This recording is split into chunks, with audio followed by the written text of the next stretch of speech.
everyone. My name is Hannah Bothner, and I am the short film program director for Tallgrass Film Festival. Today, I am here with the director and writer of A Beautiful and Violent Place, Sam McFarland. Hi, Sam. Hello. Thank you so much for being here with us today. Thank you so much for having me. So my very first question is, I want to ask, what was your inspiration for this film? Where did you get the idea for it? I think the original inspiration of it was actually sort of it's politically minded. I was going to school in London during the Trump administration, and there was sort of this overbearing feeling amongst a lot of people, stateside and abroad, of sort of like confusion and anger about what has happened and how we sort of got here, specifically in my sort of political group. And where do you go with all of that anger when you feel like there's nothing really to be done? And that sort of manifested into this script of sort of like that felt to me like a specifically very masculine sort of issue of sort of like these boys never were told what to do with all these emotions, and how does they alleviate, and violence seemed to always be sort of the cinematic expression of those feelings. So I think I sort of set out to explore those types of ideas. Absolutely. I think it's so fascinating, this intense anger in the film from especially the main character, juxtaposed with these absolutely gorgeous scenery and these backdrops in this setting. Can you talk about where you filmed it, and then also how you achieved kind of this beautiful vibe of the film too? Yeah, well, I mean, I can certainly give the beautiful vibe to Tomasz Mader, my Uh-huh. director of photography. He's a dear friend of mine. We've been working together on everything in the past and in the future. It was set out in the Flint Hills in Kansas. I had driven through Kansas several times and had dear friends from Kansas City, and sort of fell in love with the landscape of Eastern Kansas, which comes to a surprise to some people who had not been around that area and the Flint Hills and whatnot. I then was put in touch with a man, John O'Brien, who owns a bank that he rehabbed in a small town of, I believe the population count was something around 56, of Elmdale, Kansas. So the abandoned house in the final scene is in Elmdale. The bar is a rehab building that John is working on in Elmdale. And the barn door that's outside of Emporia. But sort of all around that area. And we just knew, I mean, me and Tomasz did about a month of work of recceing all the area, and sort of me explaining to him what Tomasz is from Hungary. So this was his first time to America. So that was a very fun sort of experience of being like, this is why I think this area is stunning, and how this area relates to American history. And, I mean, there's a great aspect of Elmdale where the mayor, who's also the sheriff, he really, really resents the town being called a ghost town, because it has its reputation online. It has like a website, someone like posted it on the ghost towns, and he really hates that because, it's not a ghost town. And I think that sort of relates to sort of some of the lives being had in this area of like, we're still here. Like, just because, you're not recognizing us doesn't mean that we're not here. And I think there's that sort of beautiful melancholy abandonment in some of the visuals. That lonely horse sort of standing with the sunset, the dead tree with the wind blowing through the reeds. This sort of melancholy beauty that I really find out in that area. And we really just, set out to try and capture that as much as possible. Also, time of day, really paid a lot of attention to. I was going to ask if there was a lot of racing against the clock to get some of those Yeah. beautiful Kansas sunsets. And Absolutely. I mean, Terrence Malick's film Days of Heaven is sort of this legendary film for us because, they only shot for 3 to 4 hours a day, and they only shot at sunrise and sunset for the, a feature, which is just insane. And like to pitch that to a production company now would just be like, they'd be like, okay, next project. Yeah. But they were able to do it, and it's sort of a goal of ours to be able to achieve something like that one day as well. Incredible. Mhm. I want to know how the film was cast. The lead actor, especially, he's just does such a great job with. He seems the character seems a little bit more quiet, but he's able to just portray so much of the emotion, and it's just a really great cast all around. Yeah, that Sam Mara, just an absolute legend.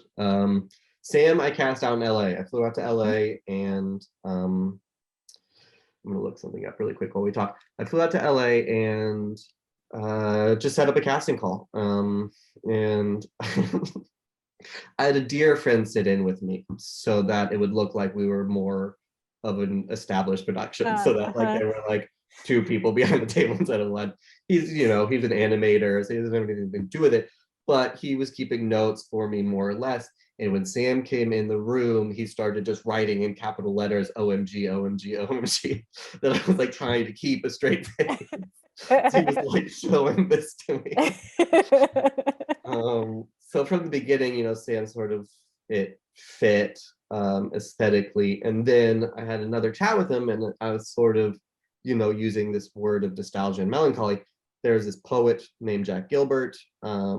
He he's one of my favorite poets, but he had one of his loves of his life die, and a lot of his Mm. later poetry is sort of him relating to this. Michiko is dead. It's just this fabulous poem.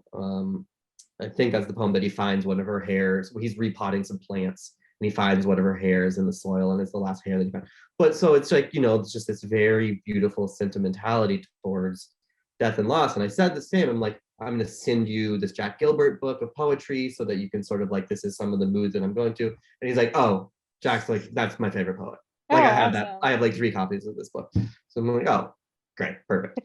Um, and then the rest of the casting was done locally in Kansas City. And that's what I was gonna look up. Could you give me 30 seconds? Is Yeah, that you bet. okay? Um, that was a local Kansas City casting agent who's like done, she's like did everything in the area. She did the Robert Altman film. She did extras on the Robert Altman film. She did some of the extras on Winter's Bone, which just has like incredible extras. So I reached out to her and I said, "This is the deal. I'm doing this. I'm in it." And she's like, "Okay, I maybe be able to like post something on my Facebook page." And then I was like, "Can I just send you the script?" And I sent her the script, and she wrote an email in the morning being like, "Oh my God, I love this. When can you meet me for breakfast today? I want to help you with this." So she's lined up everything. Where are we? Colorist, visual effects. I'm so sorry. No worries. Digital grip cinematographer. Heather Laird, Laird. I can't, if you are ever doing casting in Kansas City. I mean, I think she's the only legitimate one, but I can't recommend her enough. She just went above and beyond for this project and got everything. Yeah, gave me, a bountiful choice of actors in the area, and they were all fabulous. That's awesome. Um, because I'm always interested in things like this. The gunshots, things like that, were Mhm. those practical on the scene? How did you do Mhm. that? That kind of thing. So the squid, yeah. So the most uh, it made a noise, but we didn't have a flash. Uh-huh. We did have squibs that you Awesome. sort of see that was totally like just a miracle of just nailing it the first Uh-huh. time. Because the thing about the squib, like we didn't know that we were going to stay in the wide shot through the entire scene of the barn. I had a feeling, but we did have some close-ups. And the Mhm. thing about the squib is, if you don't get it on the first one, and you're going to go to close-ups. Wait, what was the problem with the squibs? Oh, right, the pants ripping. We had to rip the Oh. pants to get the squib in, which then if we hadn't gotten it in the first try, then we would have been seeing blood on the pants Mhm. already but the timing of the squib was just impeccable. The actors just had the trigger in their hands, I love and it. clicked it, knocked it right with the loud noise of the gun. And then the flashes were put in post. There was some CO2 spray from the squib from the cartridge that also had to be taken out in post. Boring fun fact. Yeah, that's pretty much it with the gunshots. Yeah, there was a wild prop guy also outside Kansas City that just was one of those wonderful characters that talks your ear off, but also shows you just like so many incredible things that he has in his massive warehouse and stuff. So Love that. we had some good guns to choose from. Yeah. Awesome. Mhm. So one of my final questions is, what about the film are you most proud of? That it's done. This film was like this was like a 2-3 year process. I don't know. I mean, that barn shot, I love that barn shot was written into the script. Visually, I had that from day one of this movie. That was one of the earliest sort of images attached to the script. And I am very proud of how the team was able to put it together, and how it came out in post. We shooting that barn shot,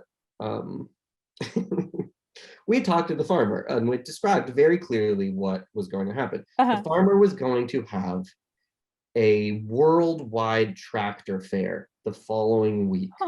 He was getting tractors brought in from all over the world. He had a tractor boated, like cargo shipped in from Japan. It was going to be a huge thing. If you notice on the size of the barn, there's some really cool tractors. Those are all just, brought in. So I tell him, this is what we're doing. This car is going to pull up, yada, yada, yada. I know it rained a lot the night before. We get the first take done and we see him coming down the hill, and this is like 5:30 in the morning. We see him coming down the hill and you could tell on his face what his attitude was towards what was happening. So I like go to my production manager. I'm like, you gotta cut him off right now because we gotta get one more take of this. Like, he's gotta do it. And he's like pissed, and we're cutting up his lawn because the car is driving in. So now we can't drive the car across. So the way that it's edited, the car pulls up on the first take, and you could sort of notice the sky is okay. But we do the first take because the sky is not quite where we want it yet, but just to get it. So then we shoot a second take with this car already in place, with the sky much lovelier. And that is the half that is cut when we return to that scene. I am so fascinated by this worldwide tractor fair. I think I need somebody to go and make a documentary about it. Like, the thing is too, is like, he was just so pumped. He was like, again, one of those people that was like, we go to meet him, we see the barn door, it's exactly what we want. We talk about the film for about 30 seconds, and then the next 15 minutes is about this tractor thing that's going to be happening. So it was like great up until man, you gotta love Kansas farmers. It was gosh. Well, that sounds incredible. Yeah. Okay, so my final question for you: what is next? What can we expect from you next? Anything you have to plug or point people towards? Yeah, so this film is just starting.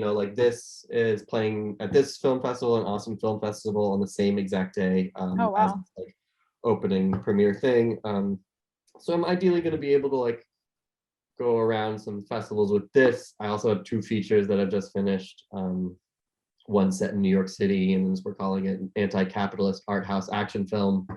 And another one I wrote with my dad, and it's a ghost story set in Italy. Awesome. So I'm going to be developing those and, trying to get money for yada, yada, yada. Shooting a couple music videos, shooting a short film in a month and a half. So, just trying to plug along. Lots of exciting stuff coming up. We'll have to keep an eye out for that. Well, thank you so much for being here with us today, Sam. And thank you all out there for tuning in and for supporting Tallgrass. Thank you, Hannah, and thank y'all as well.